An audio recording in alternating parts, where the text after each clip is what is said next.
चर्चा दे विच बहुत सारे सुझाव या बहुत सारे क्वेश्चन जिहड़े आए हैं साडे एसोसीएशन दे सीए साहब दा जिन्हां ने आके बजट ते चर्चा जिहड़ा केंद्र सरकार ने भारत सरकार ने बजट पेश किया है तो मैं कह सकता कि ये इस तरह का बजट है जिहदे विच मजदूरां नूं, किसानां नूं, व्यापारियां नूं, पेंशनर्स नूं, मुलाजमां नूं, सीनियर सिटीजन नूं, साडियां भैणां नूं एक सारिਆਂ ਨੂੰ ਜਿੱਥੇ ਦਾ ਬੈਨੀਫਿਟ ਹੋਣਾ ਉਹਦੇ ਨਾਲ ਆਉਣ ਵਾਲੇ ਟਾਈਮ ਦੇ ਵਿੱਚ ਜਿਹੜੀ ਸਾਡੀ ਦੇਸ਼ ਦੀ ਇਕਨੋਮੀ ਹੈ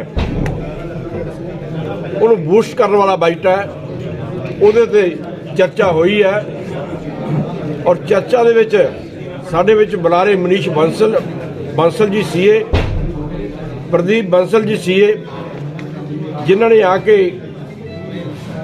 सारे विस्तार नाल इस बजट से चर्चा की ते उन्होंने सारे ही जिहड़े क्लैरीफिकेशनां दित्तियां मैं कह सकदा है कि जिहड़ा बजट है उन्होंने समझने वास्ते किस तरह स्मॉल स्केल इंडस्ट्री को फायदे मिले ने, किस तरह जिहड़े पुराने केस इनकम टैक्स के जिहड़े बड़े देर तो चल रहा है वो कमिश्नर नूं एक दे के उन्होंने खत्म करने दी पावरां दित्तियां, जिस तरह किस तरह व्यापारियों नूं बहुत सारे झंझटां तो मुक्ति दवा के सीधा पैन कार्ड दे नाल उहदी जिहड़ी हैगी उहदा एक सबूत मन्निया जाना तो ये सारियां चीज़ां क्लैरीफिकेशनां जिहड़े बजट दे विच प्रोविजन दित्ते हैं जिहदा बहुत वड्डा फायदा हर वर्ग नूं होना है ਉਹਦੇ ਤੇ चर्चा हुई है। मैं धन्नवाद करदा बुलारियां दा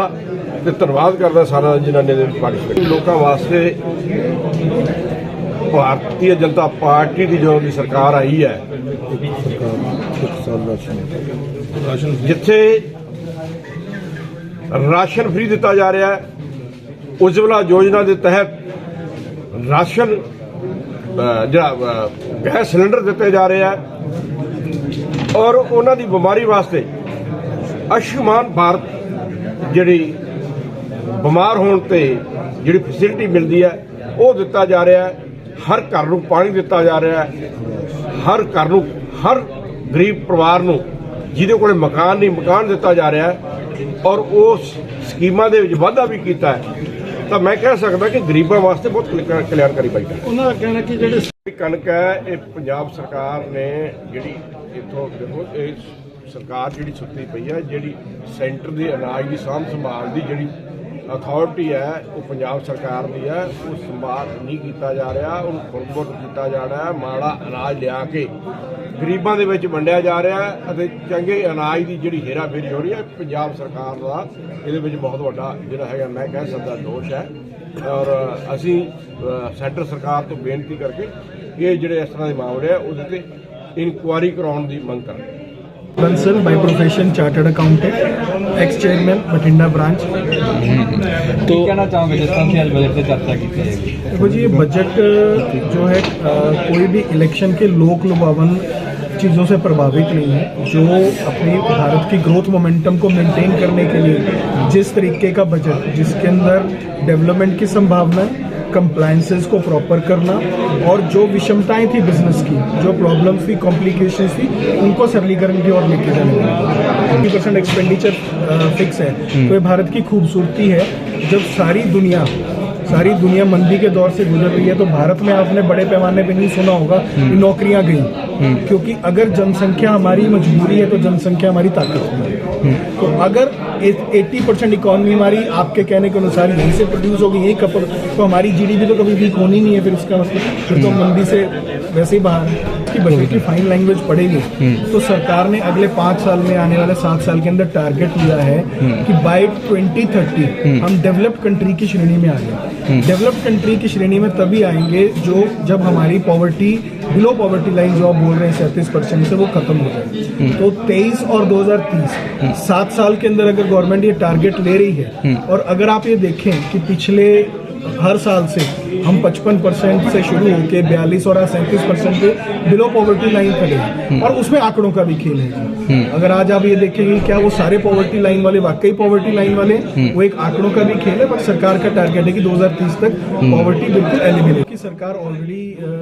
मैं पहले तो ये डिस्क्लेमर दे दूं, मैं सरकार की कोई पैरवी नहीं कर रहा,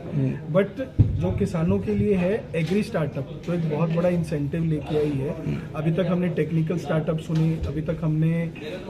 इंडस्ट्री से रिलेटेड मेडिकल के स्टार्टअप सुने। फर्स्ट टाइम किसी भी दुनिया के लिए एग्रीकल्चर स्टार्टअप जिसमें बड़ा पुश और बड़ी बड़ी सरकारी योजनाएं ला रही हैं, जैसे सोलर है, इलेक्ट्रिसिटी, कार्बन डाइऑक्साइड एमिशन, और सबसे बड़ी बात जो पंजाब के अंदर जो युवा खेती से दूर हो रहे थे उनको वापस खेती में मोड़ने के लिए सरकार ने एग्री स्टार्टअप्स का इनिशिएटिव लिया है, जिसमें बड़े पैमाने पर पब्लिक प्राइवेट पार्टनरशिप की मुहिम के दौरान उनको एंटरप्रेन्योरशिप की तरफ जोड़ा जाए। ठीक है।